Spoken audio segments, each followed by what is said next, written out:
Welcome in, ladies and gentlemen. You're listening to Sports Time HQ. I am your host, Fernando. Joined with me today are my great co-hosts, Keith, and of course, Gary. Keith, how are you doing? Doing good, Fernando. How are you? I'm doing really good. Maybe not so much in our listener league, as Tactical's already here, ready to put in a crown. He has taken first place. Gary, how you doing? I'm doing all right. I believe I won this week in the listener league, so looking up from here. I got beat, so Gary, you're catching up then on me, I think now. So Good. A lot of the top teams, they were losing. yeah, it was an odd week. Speaking of odd week, let's talk about two teams that aren't even in playoff contention winning this week, and some team who is that lost this past week. Seahawks. Keith, talk to me. Why did you guys lose to the Bills? I mean, that was just crazy. Did you see the two drives when we got down to the goal line and we throw it over Gino's head and then the snapper stands on him? I mean, if we score there, it's game on. I mean, we're probably going in at the half, at least tied. And then I have a friend who's a Bills fan that I used to work with, and I put it in our group chat saying it's over. We're going to get absolutely demolished. I was like, nothing's going our way. We're making stupid mistakes, and that's literally how it panned out. There's nothing good to take away from that from the Seahawks point of view. We were fighting on the sidelines, which is not really new for Seahawks players. We do that anyways back in the day. But it's like definitely you gotta, move on from this one. Just say a bad day, across the board, and just move on. Gary, we won. We're enjoying life. Talk to me about your Browns, your performance with the Browns. Listen, I said last week, I just am happy to be able to watch this team for the good vibes, and man, they brought it this week. Beating the Ravens always feels good no matter what. Division rivals, good to see Lamar leaving Cleveland with an L. But I absolutely loved what I saw from Jameis. Maybe I'll talk about him a little bit. Maybe another wide receiver one breaking out in Cleveland. But yeah, no, it was a fun weekend, fun game to watch. So nothing but happiness over here. And of course, I want to say that the Browns are supposed to be losing for the number one overall pick, but also the Patriots were also supposed to be losing and end up being the Jets. So I mean, can I complain? No, it's the Jets and Aaron Rodgers, lost. But Gary, you think our team should have lost? Yeah, I don't know. I've been thinking about it recently. Like, obviously, I'm not expecting to make playoffs. I'm not expecting this win to, bring us back to life. But at the moment, like, I think that the way that Jameis was playing, we're going to actually be competitive in a couple games, which I don't think is the best thing. I could definitely see us getting like 5 or 6 wins, and that'll probably be good enough to get us like that 5 spot in the draft, which probably is not the best scenario for us. So probably should stick to losing, but it's definitely nice to see us win once in a while. Here's my question to you. Do you think that if the Browns start winning with Jameis, it's time to put Jameis ahead of Deshaun Watson on the depth chart? Easily. And I think that you've now seen it twice, right? Like you saw Joe Flacco do it, and maybe there are some people that believed, it was just some, old head luck and, a couple things went our way. But this could be the second time again where it happens. If Jameis, wins us like 5 the next 8 or whatever coming up, and we're in a 500 scenario, then I would definitely see a situation in where we have to bench Deshaun because he's just not looked good. And especially coming off of the Achilles tear, who knows what he would look like if he were to play next year. Okay. Well, our teams are winning. Keith's team's losing. Maybe it's time to move on with everything. But Keith, of course, dealing with some noise over there. Yeah, I got a fire alarm going on. It's a pain. We'll see what happens. I'll let you know anyway. All right. So Keith, of course, limited on his voice right now, so we can trash the Seahawks as much as we want. Wait a second. Just kidding. But let's go on to some news and notes around the league. We'll start off with, of course, the undefeated team. And as much as I don't want to keep talking about them, they consistently keep winning. But hopefully, maybe it's going to come down to it. They're going to lose. There's been a lot of one-possession games between the Chiefs games. So it's bound to lose. They're bound to lose. I'd be shocked if they go undefeated the whole way. Obviously, it's hard for a team to go undefeated all the way. But, Chiefs, we want to lose, right? Yeah, I mean, obviously. But it's crazy to say, like I think we talked about this last week. Like, they're not even playing their best football right now, and they're still 7-0. Like, yeah. What can you say anymore about Patrick Mahomes? What can you say anymore about the Chiefs?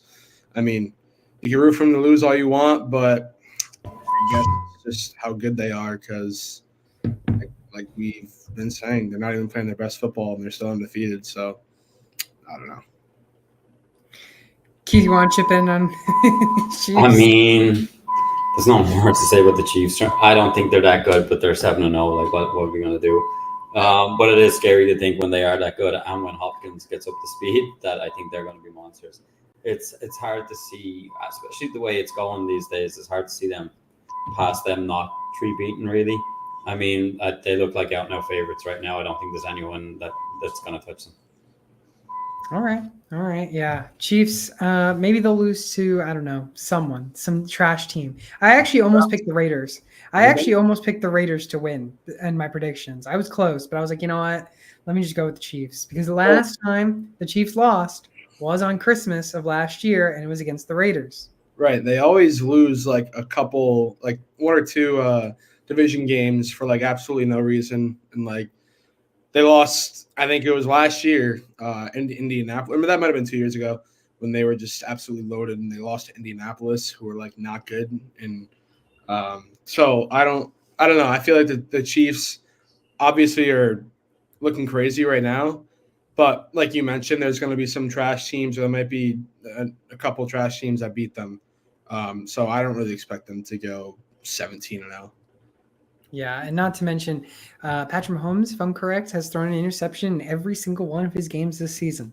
So has he? I didn't know that, but yeah, he definitely has one like himself. I think that everybody agrees with that. At the same time, they are dealing with a lot of injuries too, so let's just not fail to mention that. But yeah, we'll see what happens. Still a long season ahead. A long season indeed. Speaking of long season, we're in the middle of the season, and we got ourselves some bye weeks for this week. Last week we had no bye weeks. This week we have two teams on a bye week. It's the Pittsburgh Steelers, who have been looking red hot this season so far, and the San Francisco 49ers, who have been hot and cold. Two teams going on a bye. One, trying to regroup, maybe get CMC back for the positive side of things for the 49ers. And the Steelers looking to keep on the momentum that they've had after the bye week. Also, Colts. Obviously, we talked about Anthony Richardson this whole season and whether or not he was going to be take that next step. Joe Flacco might be possibly starting week 9. They asked the coach if Richardson would start in week 9. He said, we're evaluating everything. So there is a chance that he loses his job. And it seems like Keith is officially back from a fire alarm. I'm back. I'm not surprised with this one. This is the easiest decision ever. Anthony Richardson looks like the worst quarterback right now in the league. I mean, he needs to learn how to play quick or he's going to get hurt and he's going to be out of the league. I mean, he's making stupid runs, not getting out of bounds, taking stupid hits. The whole I'm tired, so I got to go off. It's because you ran too far and you didn't get down and you got pummeled by some big defensive lineman. I mean, it's just crazy. I mean, the pressure is obviously coming from the GM or something to start him. But like, if you actually kind of want to win and if your team wants to be any good, you start Flacco because Richardson's trash right now. And I'll easily take the L on this in fantasy if it doesn't pan out this season because I had him. But he looks terrible right now. Yeah, that he does. In another instance where I end up buying into the hype of a player that I initially didn't like, and it goes south yet again. I see instances like this all the time for some reason.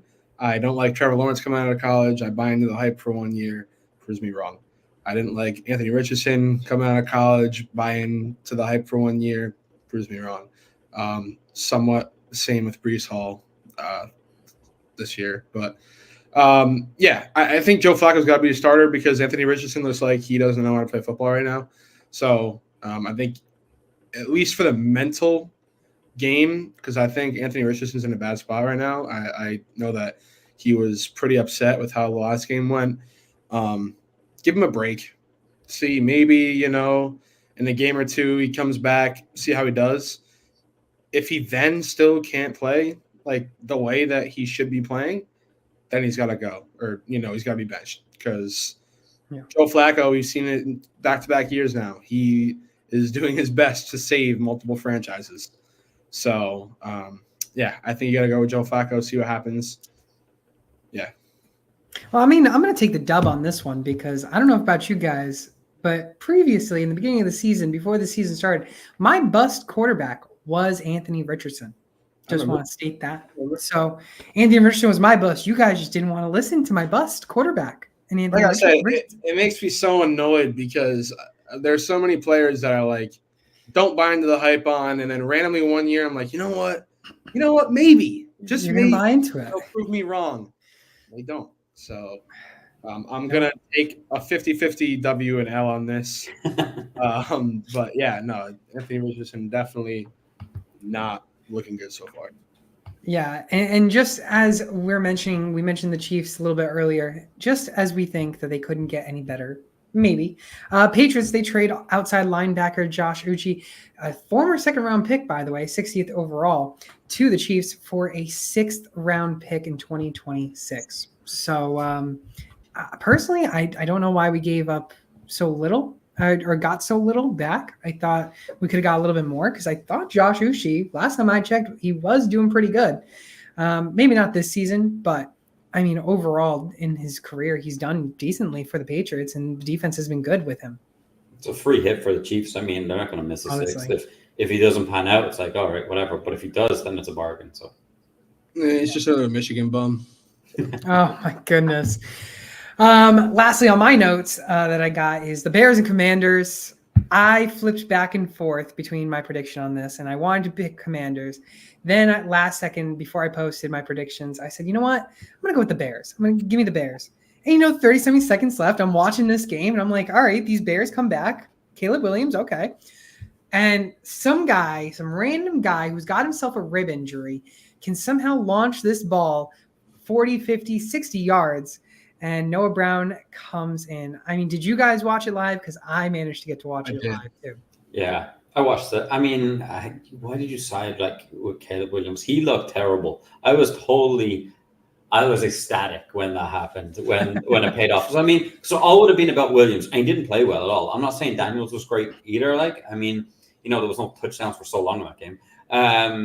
But this defense for Washington wasn't great. It was there for Williams to pick apart if he wanted to, and he didn't. I was so happy that they were winning all game Washington until the 59th minute, if you want to talk about that, and then the Hail Mary does it at the end, which was just unbelievable. But I've been rooting for Washington. I'm a big Daniels guy, so I was happy to see Williams lose, and in the manner, and when you see him on the sideline and everything, thinking it's over, that just made it better.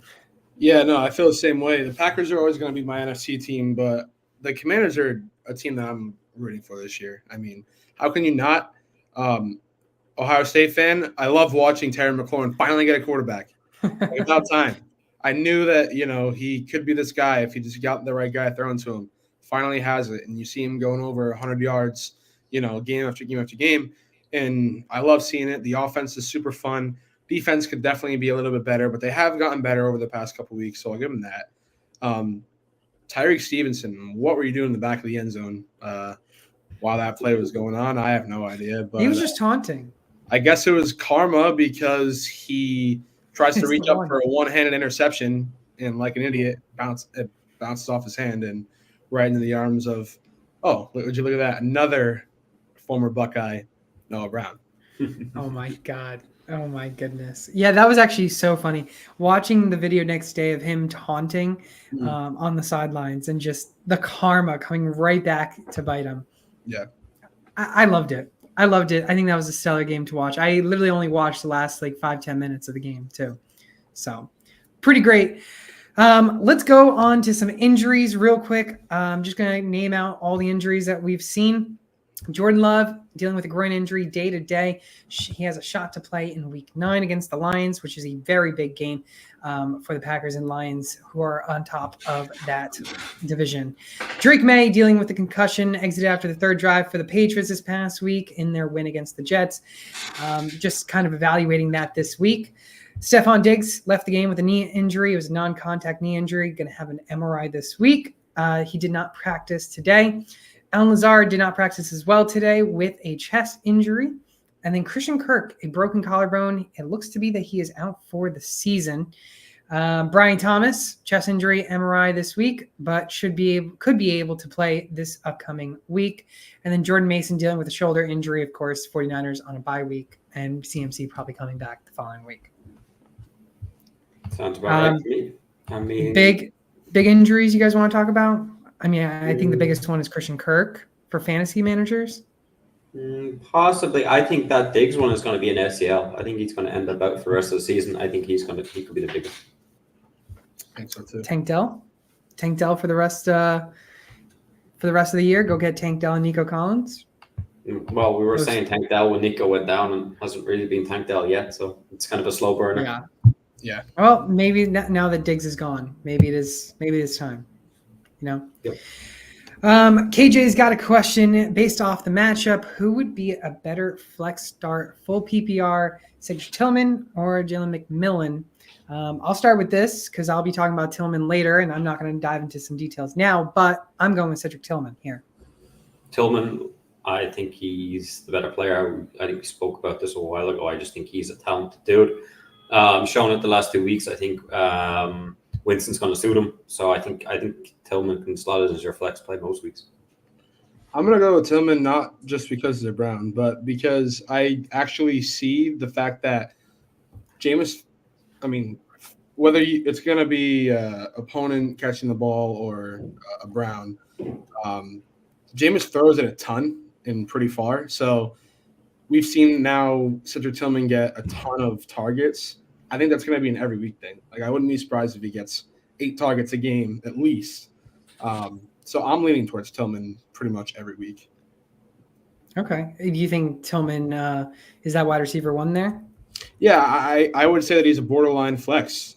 Or I would say that he's a flex play every single week because, like I said, right now we don't have a true wide receiver 1. And I think Elijah Moore, who I also might talk about in a little bit, could be that guy that gets him down the field. But Cedric Tillman's the biggest receiver that we have. He's going to be the guy that we look for in the end zone if it's not David Njoku. So. Okay, fair enough. So we all ride on the Tillman train. So those are all the injuries, news, and notes that I have. You guys got any news and notes? Not that I can think of. No? Nope. Well, it is a couple of days until Halloween, so we had a little thing to do for a little segment, a trick or treat edition. Basically, we're going to be talking about some players who have tricked us this season and some who have given us a great treats. So the trick or treat edition, here we go. Keith. Nice touch there, Fernando. Give me your trick and give me your treat players. Trick is Brandon Ayuk and treat Dennis Kalpitz. Trick with Ayuk is he tricked us all. He signed a new deal the start of the season. I mean, did the 49ers really want to keep him? That was the question. They were shipping him off to either Cleveland or the Steelers. He didn't want to go. Plays 7 games, has 1 good game, week 5 against the Cards. He scores over 22 fantasy points. Other than that, he's a bum. 8 points. I get he's injured now. Who knows what would have happened, but it wasn't good. You were taking him as wide receiver 15. He was going early. He was going before Debo in most drafts. Don't really get that one. But yeah, now it kind of looks on to next season with him. You're talking redraft. He will be a value. There goes my alarm again. He will be a value next year, but as of right now, he's a total bomb, and he was a big trick. Yeah, I agree with that. I drafted Ayuk in one of my leagues because I thought that I was getting a steal. And I feel like prior to the season started, everybody would have agreed that he's a guy that might be flying under the radar. He just signed this big deal, as you had mentioned, Keith, and he had a great year last year. So why can't he replicate it, especially after getting paid? Who knows? But he didn't do it. And outside of that one game he had, he was not really doing anything this entire season. So definitely probably one of the top trick candidates this year. Yeah, I mean, as much as you could say, "Oh, Brandon Ayuk got injured, we couldn't see his full potential." We saw a lot of his potential in the past seasons. We know how good he is, and the first couple weeks after getting that big deal, you still were not producing in fantasy, and that's the issue. Even before he went down, he was not producing. So I agree with the trick. And then for the treat, I mean, Kyle Pitts. I'm not always a huge fan of Kyle Pitts, but the new offense does look good, and I don't mind him. I like him a lot. Yep, me as well. I didn't speak on that, but I feel like that's a good pick as well. Yeah. Gary, who is your trick that tricked you this season? Is it Mr. Buckeye Nation? Yeah, it hurts me to say, but it's Marvin Harrison. And maybe, I'm going to play the bias card here. Maybe Kyler Murray is more the guy to blame, considering the fact that I see so much tape every week of Marvin Harrison just breaking wide open down the field and not getting the targets. But I'll leave that out of the equation. He just hasn't been what everybody thought.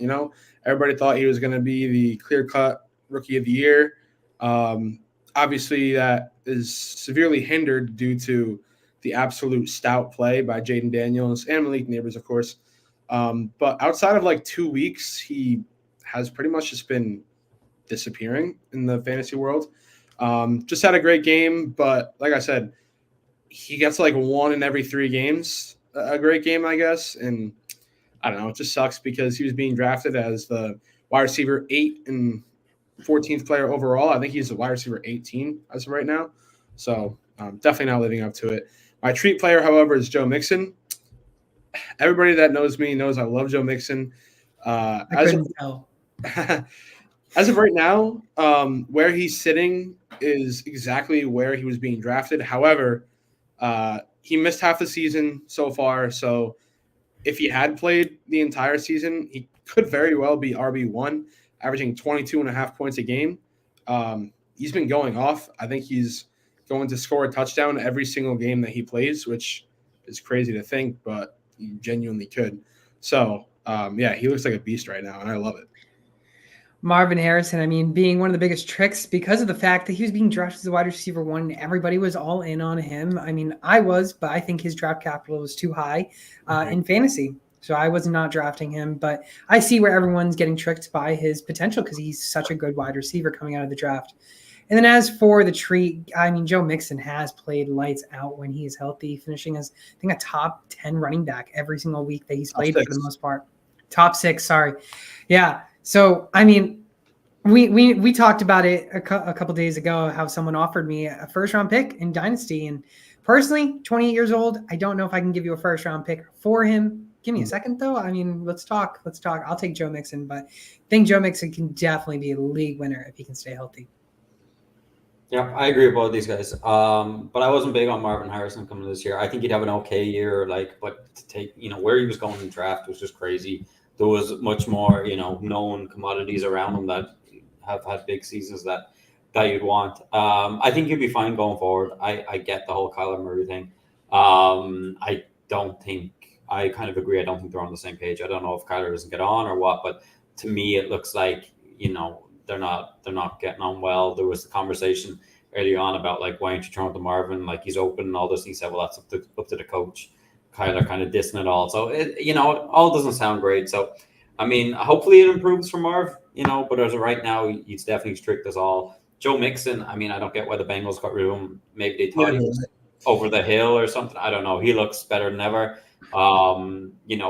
Like with any running back, health issues, but that goes with the territory. I think he's great. I think he's potentially a league winner if he keeps up this form for most fantasy teams. Yeah, I love it. Finishing out the trick or treat edition, my trick, and I think this has tricked every single person who had the 101 pick, was Christian McCaffrey. I mean, he was supposed to be that 101 pick. He was being drafted in every single league, and just a day or two prior, he can't play. And now he's projected to miss half the season. Now he does miss half the season. And now we might see him in week 10 when the 49ers come back from their bye. I think he's been the biggest trick because of the fact that he spent so much draft capital. I know someone who right now is 8-0 in one of my fantasy leagues, and they didn't draft CMC at the 101. They actually drafted CD Lamb at the 101. And I think that really changed their record, because I think if they had CMC, completely different story. I don't think we'd be seeing them 8-0. So definitely trick CMC, give me him. But for the treat, Brian Thomas, he was being drafted as the wide receiver 49, overall 119. This guy has been playing lights out. Obviously, the Christian Kirk and him dealing also with an injury has been very, now we got to watch out. Now he's going to be slotting in as the wide receiver 1. Can he be that wide receiver 1 instead of Kirk and Kirk's shadow? So I love Brian Thomas. I think he surprised a lot of us, and I think he's been falling under the radar a lot this season, and I think he needs more love. Yeah, I mean, the CMC one's easy. He definitely is a bust for your team. What I would say, though, I think it'll be interesting if he comes back hot for the remainder of the season, and way on, thinking that the 49ers are making playoffs, way on past fantasy. He's going to be a head scratch again come next year in redraft, because people are going to go, if he is healthy, he is the best.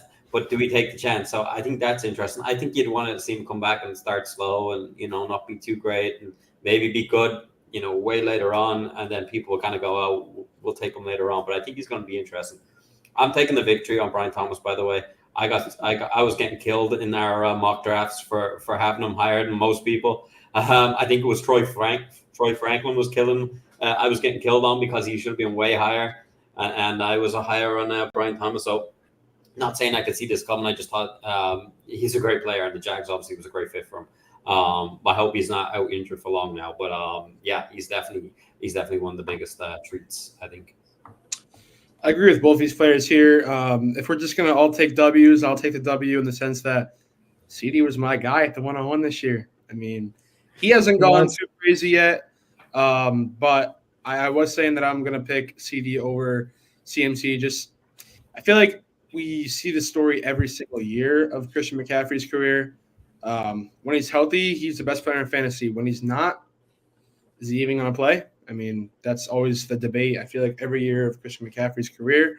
But Brian Thomas Jr., yeah, you're totally right about him flying under the radar. I even forgot to mention him just now when I was talking about the past Rookie of the Year candidates right now. I think that he could even be in that situation because I think he leads all rookies maybe in yards. So I think that he's definitely a guy that has been flying under the radar and going off in terms of fantasy value.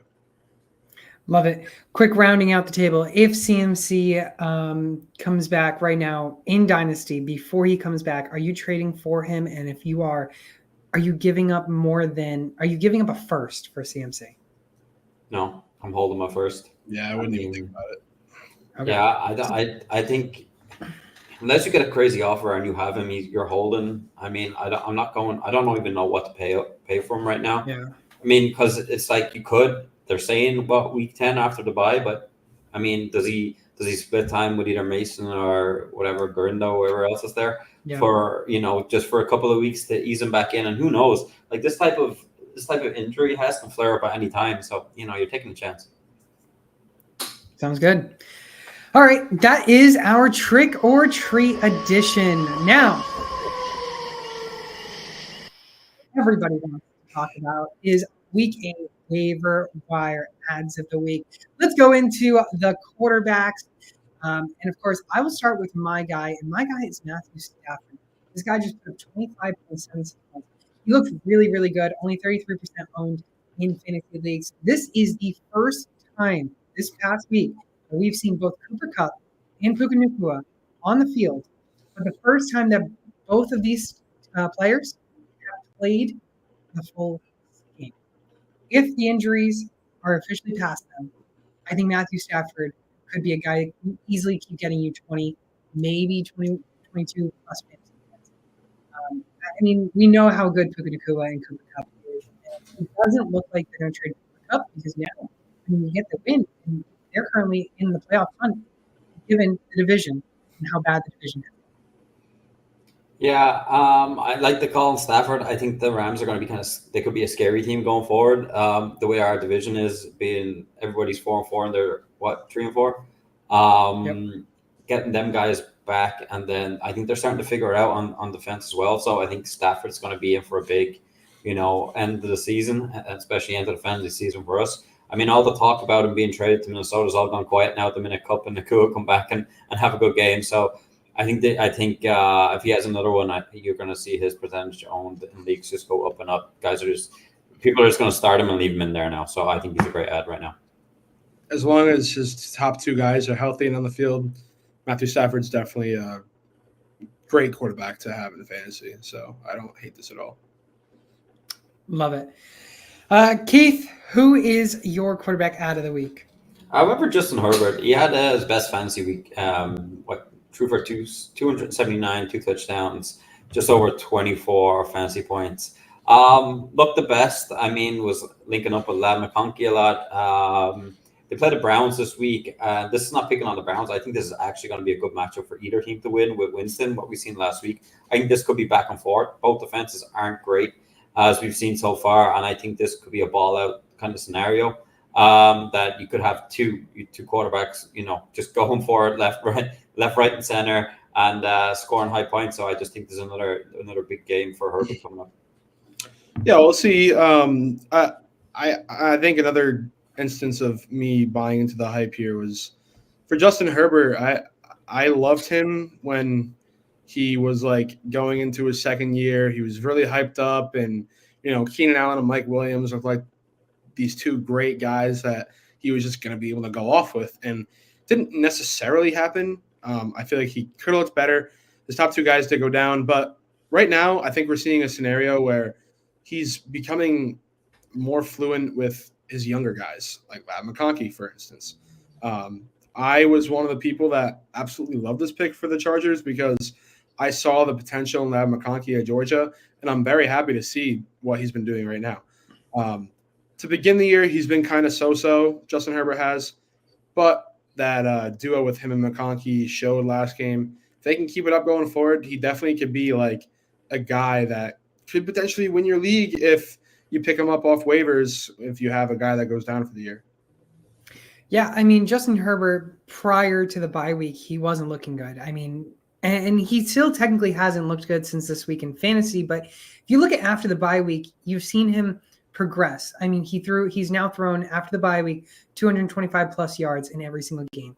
He has thrown over 20 completions in every single game. He didn't do that before the bye week. And I think that's also given that he had to adjust to these new wide receivers. Keenan Allen was gone. Mike Williams gone. All these big name players that he used to play with are gone. So he had to figure out a way to get these players involved and how to get them involved and find the connections. I think he's finally found the connections. And I mean, it's crazy that we're talking about Justin Herbert because we've known how good he's been for fantasy. And usually he's owned in like every single league. Yeah. So I love it. Gary, let's do we want to talk about your guy? I don't know if we want to talk about your guy. Oh, my guy's Jameis Winston. It's like, why not? Like, I mean, I feel like if you just saw what he did last game, how can you just leave him sit on the waiver wire, I guess? 2 for 334 and 3 touchdowns. And while the ball was in harm's way multiple times, he didn't end up with a pick. So I guess he didn't have to worry about that last week. Going forward, however, you might have to. Put up just shy of 24 fantasy points. With the way that fantasy's been this year, that's pretty good. He doesn't have the rushing upside. However, the Browns' offense just looks completely new with him throwing the ball. So maybe they can start to move the ball a little bit more and score more. It'd be really funny if Watson goes down, season's over, and Winston somehow comes back for the Browns and maybe brings them to the playoffs. That's now 2 straight years that the backup quarterback would bring them. But Jameis Winston, he looks pretty good, I will say. he didn't look bad. I mean, this was bound to happen. We knew James Winston should have been the next guy in, and he finally ends up being the next guy in, and he proves that he still can be a starter. So I like the call for James Winston. Yep, I agree. Kind of mentioned it when I was talking about Herbert. I think this is going to be a potentially high-scoring game going back and forth. So I think Winston's going to have a good week. I think going forward, generally, Winston's going to be, nobody's like, he throws so much. I think he has potential every week to break 20 fantasy points. It just depends how many interceptions get in the way. But I think he's a guy that, if you're in a 2 QB super flex deep league, you could put him in as that super flex and just roll with it and see how it goes. Yeah. Yeah, honestly. And the fact that he can use his legs too and scramble. I mean, sky's the limit for him. Yep. Matthew Stafford, Justin Herbert, and Jameis Winston, our quarterback ads of the week. Let's go into our running backs. And Keith, we'll start with your guy. Okay, yes, your guy is done at the Giants, Fernando. Yes, sir. Yes, sir. No more Singletary. He is done. Hey, Warren looked pretty good. Chase Brown is doing okay. Your guy is done. Yes, sir. Tyrone Tracy, 20 carries, 145 yards, a touchdown. You're done. 23 fantasy points. Sorry, Fernando. They finally put the guy that looked good in. Fernando is out, people. There's not much more to say. He looks so good. This team looks terrible, and he looks really good. Him and Neighbors stand out a mile. Tracy has to be the guy. I mean, you can put Singletary in just to give him a break now and then, but it's Tracy. I mean, he's 64% roster in leagues. I expect him to be up in the 80s after this week. Everybody's going to get him. I think if he's out there, one of the top ads this week. They play Washington. Expecting Washington to win, but this, if he gets 20 carries again, he could easily get over 100 yards. So I think Tyrone Tracy is a start right now. Yeah, I picked him up for his game against the Seahawks. As a matter of fact, when he got his first start and he broke 100 yards, and I was like, you know what, this is going to be a great find on the waiver wire. I've stashed him ever since, and I was actually debating playing him this week. I didn't pull the trigger because I wasn't sure how the Giants were going to mesh him in with Singletary being back. I think I got my answer, though. He just ran for about, 7.5 yards a carry. I mean, that's absolutely insane. At 20 carries, I mean, it's not like he got, 5 to 10. Yeah. So, yeah, he's a stud.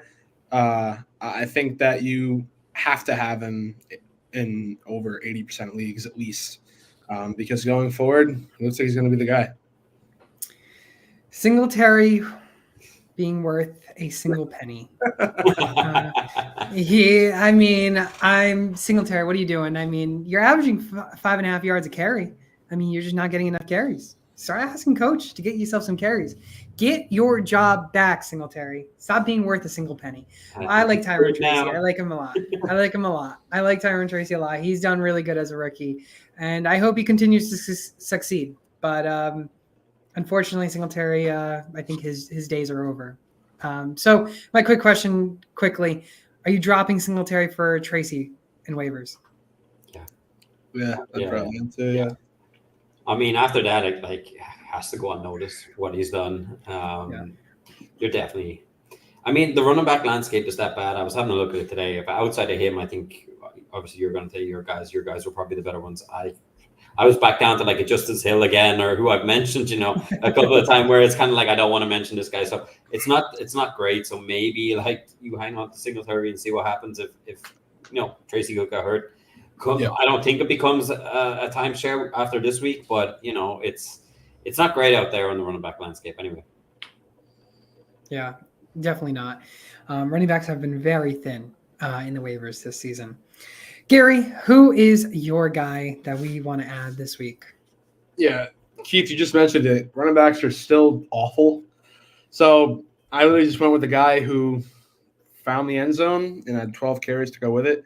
Braylon Allen, just shy of 10 points. He's only rostered in 45% of leagues, so he's out there. I feel like he's a guy that, will get a touchdown once, maybe every week or two. It's going to come at random times, but you might get lucky if you plug him and play him in a week that you might have to. I would definitely agree with the fact that, Tyrone Tracy is 10 times a better option, and Fernando, your guy, is as well. Went to Sam, so I'm not going to act like Braylon Allen is this stud waiver wire find, but I said it last week. I'm going to say it again. Tight ends are a better waiver wire spot right now than running backs. I mean, it is so ugly right now. So I guess he would definitely be in the top part of the waiver wire, but I wouldn't even be itching to pick him up. I mean, I actually don't mind Braylon Allen. I think he's probably one of the top handcuffs. God forbid Breece Hall goes down. I mean, Braylon Allen, he's an RB1 there. Yeah, in that offense. So I like the call on Allen. I like it too. He's getting more snaps every week too. I think this looks bad for the Jets. Just how their season's gone, taking Allen when they have Breece Hall, when they could have went somewhere else that they actually needed. I mean, I think you put Allen on a running back needy team, and he's the bell cow. He's the guy. He's big, beefy. He can break tackles. Gets into the end zone. Like I think he'd do way better on other teams, and he'd be way more relevant for fantasy. But I like the call. He's seen get more snaps each week, sharing it out with Breece Hall, which is not good for Breece Hall owners. But I don't mind it at all. Yeah, for sure. I'll go with my guy to round out the running backs, and I mentioned him last week. It's Alexander Mattison. I mean, yeah, you could say he didn't finish double digits this week. After I was mentioning he finished double digits 3 straight weeks, he had 9.4 points. It was very close. He is on the brink of getting over 70%. I expect him to get over 70%, and we won't talk about him anymore. And that's just another running back out the window for us to talk about. But he's really the only viable running back on that team. And he's still getting the targets from Gardner Minshew. And I mean, I'm expecting him to get back to double-digit points this next week against Cincinnati. And I'd personally be fine playing him as a flex play or even a low-end running back too. Problem with Madison is he proved me in Gary's point from last week. He's hot and cold. I mean, you can't trust the dude. And he went back to being kind of cold again, I suppose. I mean, warm, a little warm. Lukewarm. I mean, if you're playing him as your RB2 and you get 9 points, you're not that happy. If you're playing a flex play, you kind of go, okay, it's not the worst. So it just depends where he is. I totally get he's the main guy there. Like I was a Zamir White guy. I think you were too, Fernando. He's not really even in the picture right now. Gets a few touches, but doesn't look good. Madison is the guy. Also, with how bad the running back waiver wires are, it is a better pick. I agree there, but he's not a guy that ever really gets me excited. Agreed. I think we were all Zamir White guys. I was too. I thought he was going to be this like gem that a lot of people were sleeping on, and I guess I was completely wrong in that. I honestly definitely could have been one of our tricks tonight. So I guess I'll just leave it at that. But yeah, Madison's a guy that can give you 12 to 15 points. And if you're happy with that, then you're happy with that. I mean, I think he hit it right on the head. This week he got 9 points. If you're playing him as a RB2, you're like, okay, not awful. I guess I can live with it. If you play him as a flex spot, you're like, okay, yeah, that's kind of what I want out of my flex, 9 or 10 points at least. So it definitely depends on when and where you play him. But yeah, he's a guy that could get a touchdown any week. So I don't hate it. Bold prediction, he gets 16 points and gets in the end zone this week. We'll see. Done. Who wants to take that bet? Let's go. But that's our running backs of the week. Alexander Mattison, my guy, Tyrone Tracy Jr., Keith's guy, and Braylon Allen, Gary's running back out of the week. Let's go on to the wide receivers. And Gary, we'll start with you. Who is your guy that you want more of in your lineups? I'm just going to stick with the Browns and go Elijah Moore. You might think, hey, what? Where's Cedric Tillman? You're going to hear about him in a second. Don't worry. Elijah Moore, who was always solid, I feel like, with the Jets, had 16.5 points this past week. And he's only 8% owned. He's definitely getting outshadowed by Tillman for sure. But I feel like people are forgetting the fact that he's had 18 targets in the past 2 games, caught 14 of them. I don't think he's going to catch a lot of touchdowns. I think he's going to be really the guy that, they use over the middle of the field just to keep the ball moving. I think Cedric Tillman's going to be the guy that they use more for deep threats and touchdowns. I think they're Jameis is going to look their way, both like a 50-50 shot. But I think Elijah Moore is definitely going to get looks, and I think he could be a potential flex play each week for this exact reason. Like I said, just had 16.5 points, and he saw 18 targets in the last 2 weeks, 9 a game. So that could definitely be there. Well, I want to say I like your pick, but I'm going to have to go with my pick. Since he is also a Browns wide receiver, but I don't mind your pick, actually. I think Elijah Moore actually isn't too bad. It's just whether or not he's going to keep having the connection as a wide receiver 2, or if it's going to be a lot of wide receiver 1 play from my guy, Cedric Tillman. I mentioned him last week. He wasn't my top wide receiver out of the week because I changed him. Should have just kept him. But this time, he is officially my guy. He played lights out. With Winston there, he is the wide receiver 1. I mentioned how the quarterback play was going to be the issue. We wanted to know who Winston was going to have a connection with. And it turns out it's Cedric Tillman. And you can mention Elijah Moore as well, who got 16.5 points like Gary mentioned. I'm starting him as a wide receiver 2 with confidence too. I think he finishes as a wide receiver 1 this week. I don't know if we're going to see that more of him, but I think that could definitely be his ceiling. But yeah, I'm starting him as a wide receiver 2. Yeah, I mean, I might as well take both of them. Both guys are here. What are we doing, guys? I mean, if anything, Kevin Stefanski needs to be sacked. Think about it. We just put Winston in, who you wouldn't put in. You were forced to because Watson got injured. You win a game. All of a sudden, Tillman looks great. I mean, Njoku's always been there. Elijah Moore, out kind of not from the cold because he was pretty good the week before. But all of a sudden, we have 3 Browns guys in this episode, and we're like, what's going on? I mean, I think there's a bigger issue than just fantasy football here. You know what I mean? Stefanski has a problem, I think. But going back to the guys, Tillman definitely number 1 at wide receiver. Totally talented dude. The way Winston likes to chuck it, I think he's going to get it. Elijah Moore, I'm not against at all. I think he's going to be the slot guy, going to move the sticks, like you said, Gary. Just get the yards. But with that, you generally see a bunch of targets. And, if they're short yards, you will get the reception. So I don't mind these guys. I think going forward, I think you have Tillman, who's definitely a flex play, but could fall into that wide receiver 2 category if he continues kind of what he's done the last couple of weeks. Elijah Moore is definitely a flex play. See what kind of happens with him. I mean, that guy was always talented with the Jets. Don't know where it really fell off the wagon for him. But, I mean, things are looking good for the Browns in terms of, moving the ball, getting it downfield, putting some points on the board and being competitive. And that's what kind of this waiver wire has been about. Yeah, a few things I want to mention. Yeah, I completely agree. My guy definitely would have been Cedric Tillman. I ran actually to this Google Doc that you had created, Fernando. And I saw it. I was like, oh, that hurts. But then I was like, you know what? I watched the game, obviously, and I saw that Elijah Moore didn't have that bad of a game. So I was like, you know what? Let me give him a shout as well. I think he's going to sit in that flex role. So sit in that slot role. So he definitely could be a flex play each week.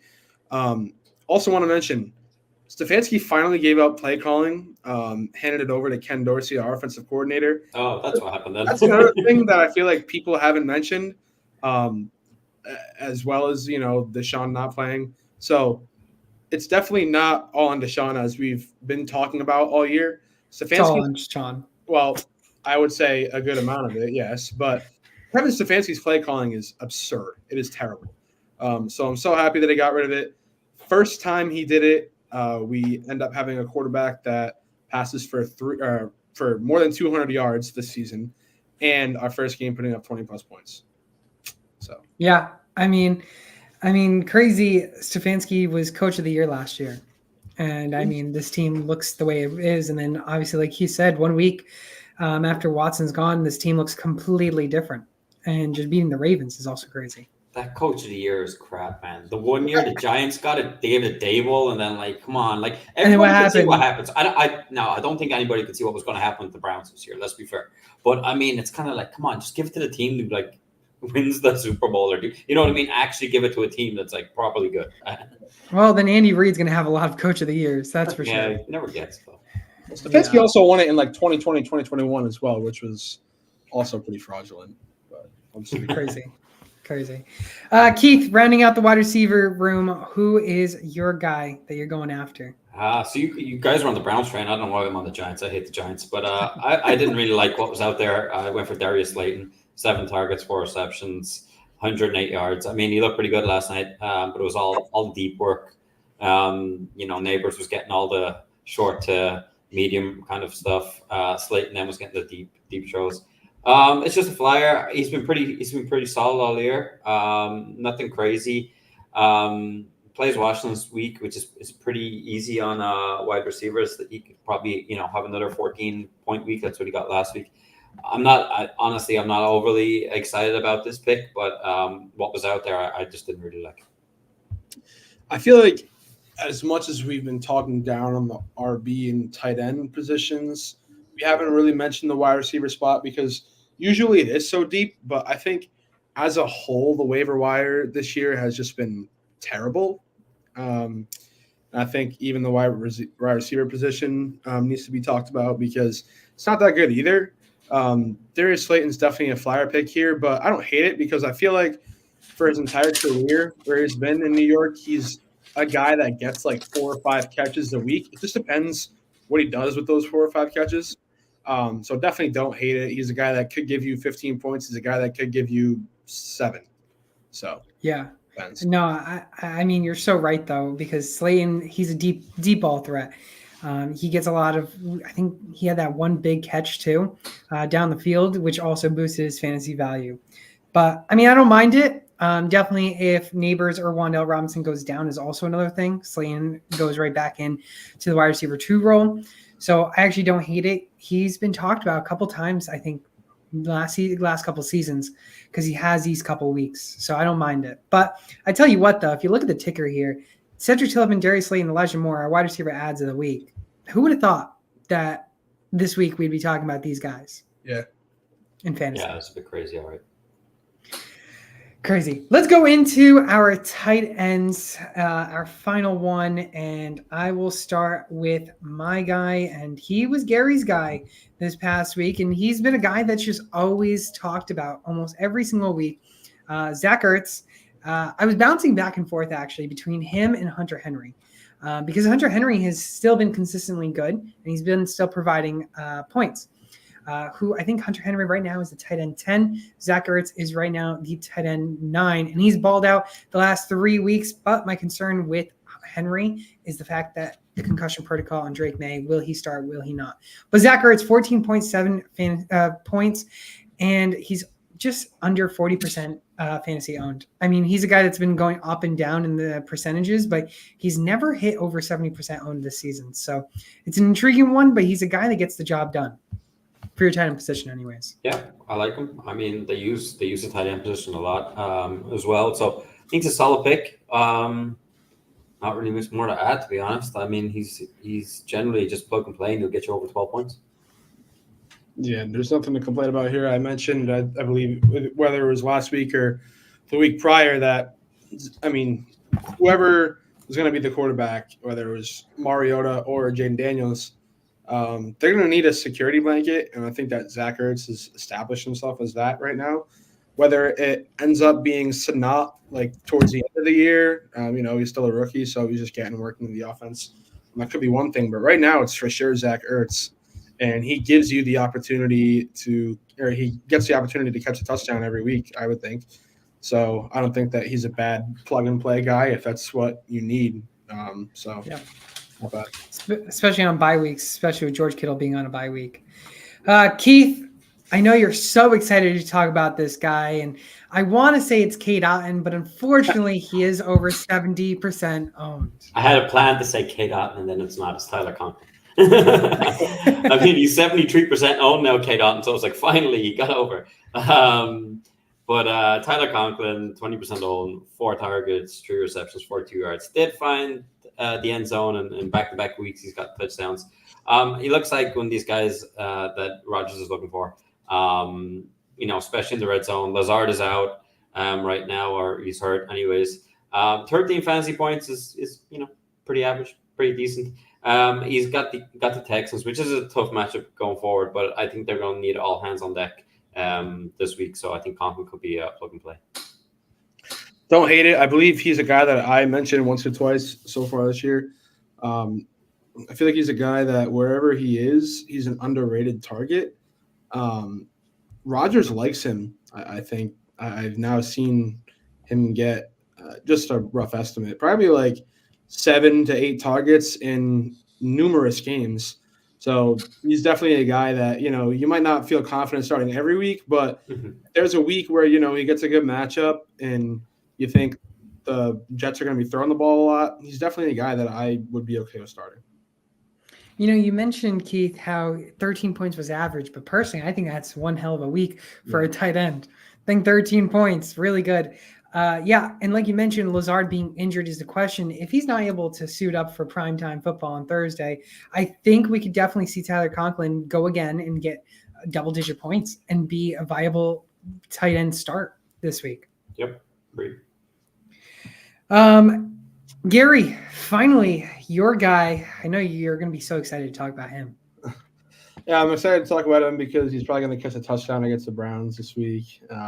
It's Will Dissly, kind of just a shout guy. He's only 3% rostered. He's coming off a 9-point week, which, you were just mentioning it, Freddie. 13-point week is pretty good for a tight end. I'd say anywhere from 8 to 10 is what you want out of a tight end.